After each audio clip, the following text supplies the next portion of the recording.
அஸ்ஸலாமு அலைக்கும், welcome to சஸ் kitchen. இன்றைக்கி நம்ம ஒரு ஸ்வீட் தான் பார்க்க போகிறோம். ஒரு சிம்பிளான ஒரு பேடா தான் இது. டேஸ்ட் சூப்பராக இருக்கும். வாயில் போட்டோடனே கரைஞ்சிரும். அந்த அளவுக்கு நல்லா சாஃப்டாகவே இருக்கும். நீங்களே பாருங்கள் எந்த அளவுக்கு சாஃப்டாக வந்திருக்குன்னு நீங்களே பாருங்கள் எவ்வளோ சாஃப்டாக இருக்குது அப்படின்னு. இப்போது இந்த பேடாவை எப்படி பண்ணலான்றதை பார்க்கலாம் வாங்க.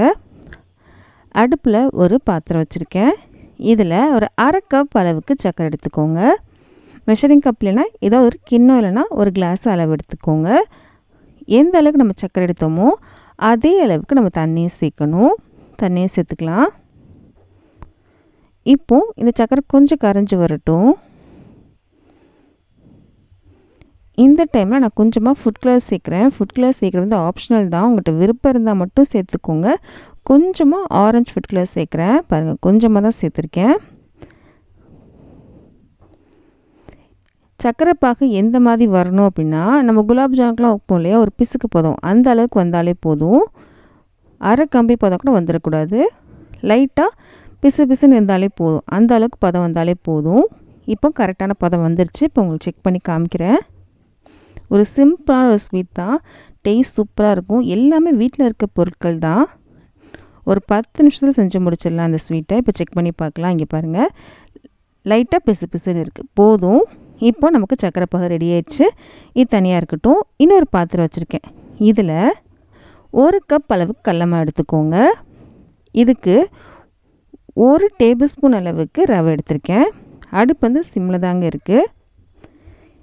இந்த மாவு வறுக்கும்போது ஃபுல்லாகவுமே பார்த்திங்கன்னா அடுப்பு சிம்மில் தான் இருக்கணும். 2லேருந்து 3 நிமிஷம் வரைக்கும் நல்லா வறுத்துக்கோங்க. இந்த மாவோட பச்சை வாசனை போய் ஒரு நல்ல வாசம் வரணும். அது வரைக்கும் நல்லா வறுக்கணும். அப்போ தான் இந்த பேடை வந்து டேஸ்ட்டாகவே இருக்கும். இது டைம் எடுக்கிறதுன்னு பார்த்திங்கன்னா அந்த வறுக்கிறதுக்கு மட்டும் தான் கொஞ்சம் டைம் எடுக்கும். நல்லா வறுபடட்டும். 3லேருந்து 4 நிமிஷம் கூட ஆகலாம். நல்லா வறுபட்டதுக்கப்புறம் காமிக்கிறேன். இப்போது நல்லாவே வறுபட்டுருச்சு. இந்த டைமில் நம்ம என்ன சேர்க்க போகிறோம் அப்படின்னா நெய் சேர்க்க போகிறோம். ஒரு 3 டேபிள் ஸ்பூன் அளவுக்கு நெய் எடுத்து வச்சுருக்கேன். அதை நம்ம சேர்த்துக்கலாம்.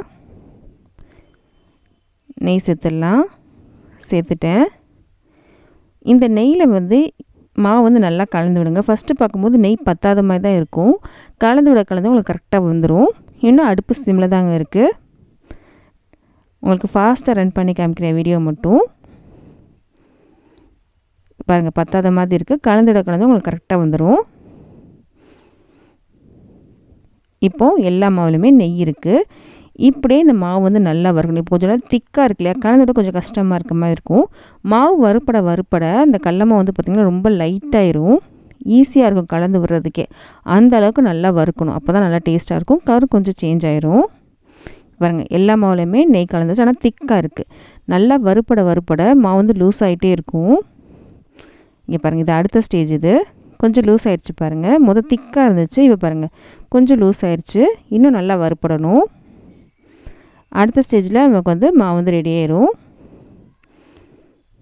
இன்னும் அடுப்பு சிம்மில் தாங்க இருக்குது. இன்னும் கலந்து விட்டு தான் இருக்கேன். இப்போது மாவு வந்து நல்லா கரெக்டான பதத்துக்கு வந்துருச்சு. நல்லாவே லூஸ் ஆகிடுச்சு. மாவு வந்து கலந்து விடுறதுக்கே ஈஸியாக இருக்குது. இந்த மாதிரி வரணும் மாவு வந்து. நான் ஃபஸ்ட்டு 3 டேபிள் ஸ்பூன் நெய் சேர்த்தோம் இல்லையா, அதுக்கப்புறம் நான் நெய் சேர்க்கல. உங்களுக்கு விருப்பம் இருந்தால் நெய் சேர்த்துக்கலாம். இன்னும் கூட நான் சேர்க்கல. வேணும்னா நீங்கள் சேர்த்துக்கலாம்.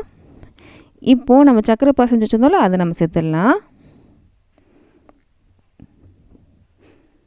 எல்லாத்தையும் சேர்த்தாச்சு. சேர்த்துட்டு நல்லா கலந்து விடுங்க. சர்க்கரை பாகு சேர்த்ததுக்கப்புறம் உடனே திக்காயிட்டு வந்துடும் நமக்கு. பாருங்கள் நல்லாவே திக்காயிட்டு வந்துட்டுருக்கு. நம்ம நெய் சேர்த்துருக்கோம் இல்லையா, கீழே ஒட்டாது. அடுப்பு சிம்மில் இருக்கிறனால கீழே ஒட்டாது. இப்போ நல்லாவே திக்காயிடுச்சு. நல்லா திக்காயிட்டே வந்துருச்சு பாருங்கள். இப்போது இதில் 1 டேபிள் ஸ்பூன் அளவுக்கு நெய் சேர்க்குறேன். நெய் சேர்த்ததுக்கப்புறம் அப்படியே பாத்திரத்தில் ஒட்டாமல் நல்லா சுருண்டு வர ஆரம்பிச்சிடும். இப்போ நல்லா கலந்து விடலாம். இன்னும் அடுப்பு சிம்மில் தான் இருக்குது. இப்போ அப்படியே பாத்திரத்தில் ஒட்டாமல் வருது பார்த்திங்களா.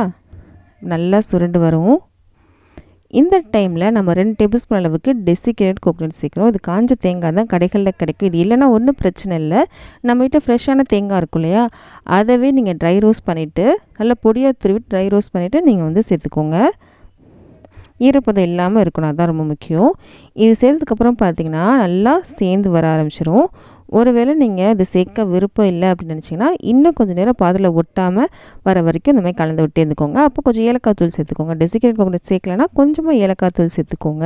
இந்த பதம் வரணும். இந்த பதம் வர வரைக்கும் நீங்கள் கலந்து விட்டே இருக்கணும். நீங்கள் டெசிகேட்டட் கோகோனட் சேர்க்கலைன்னா தேங்காய் சேர்த்திங்கன்னா சீக்கிரமாக இந்த மாதிரி வந்துடும். இப்போ நீங்கள் பாதில் ஒட்டாமல் எல்லாம் சுருண்டு வந்துருச்சு பார்த்தீங்களா. இப்போ நம்ம அடுப்பு ஆஃப் பண்ணிக்கலாம். இதில் நம்ம ஏலக்காய் தூள் எதுவுமே சேர்க்கல. இது ஒரு தேங்காயோட வாசமும் நம்ம மாவு வறுத்தோம் இல்லையா, அதோட வாசமே நல்லாயிருக்கும். அதனால் வந்து ஏலக்காய் தூள் சேர்க்கலை. நீங்கள் தேங்காய் சேர்க்கலைன்னா கண்டிப்பாக ஏலக்காய் தூள் சேர்த்துக்கோங்க. இப்போ அடுப்பு ஆஃப் பண்ணிட்டு இந்த மாதிரி பரப்பி விட்டுக்கோங்க. கொஞ்சம் ஆறட்டும், கை பொறுக்கிற சூடு வரட்டும். ஒரு 4 டேபிள் ஸ்பூன் அளவுக்கு தான் நெய் சேர்த்தோம். பாருங்கள் எவ்வளோ கிளேஸ் இருக்குன்னு பாருங்கள். இப்படி பரப்பி விட்டாச்சு. இது கொஞ்சம் ஆறட்டும். இப்போ கொஞ்சம் நல்லாவே ஆறிடுச்சு. இப்போ கை பொறுக்கிற சூடு தான் இருக்குது. உங்களுக்கு எந்த சைஸ் வேணுமோ அந்த சைஸ் எடுத்துக்கோங்க. எடுத்து எந்த ஷேப் பண்ணுமோ அந்த ஷேப் பண்ணிக்கோங்க. நான் இன்றைக்கி ஒரு பேடா ஷேப் பண்ணிக்கிறேன். நீங்கள் லட்டு மாதிரி கூட பண்ணிக்கலாம். பாருங்கள் கையில் ஒட்டாமல் வருது பாருங்கள். இந்த மாதிரி வரணும். லைட்டாக சூடாக தான் இருக்குது, ரொம்பலாம் ஆறல, லைட்டாக சூடாக தான் இருக்குது. நான் பேடா ஷேப் பண்ணிக்கிறேன்.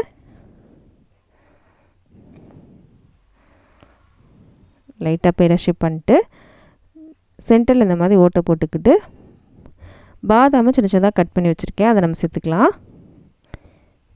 இது சேர்க்குறது விருப்பம் தான் சேர்த்துக்கோங்க, இல்லைனா விட்டுலாம், ஒன்றும் பிரச்சனை இல்லை. பாதாம் சேர்க்குறது அவ்வளோதாங்க. சூப்பராக ஒரு பேடா ரெடி பண்ணிட்டோம்.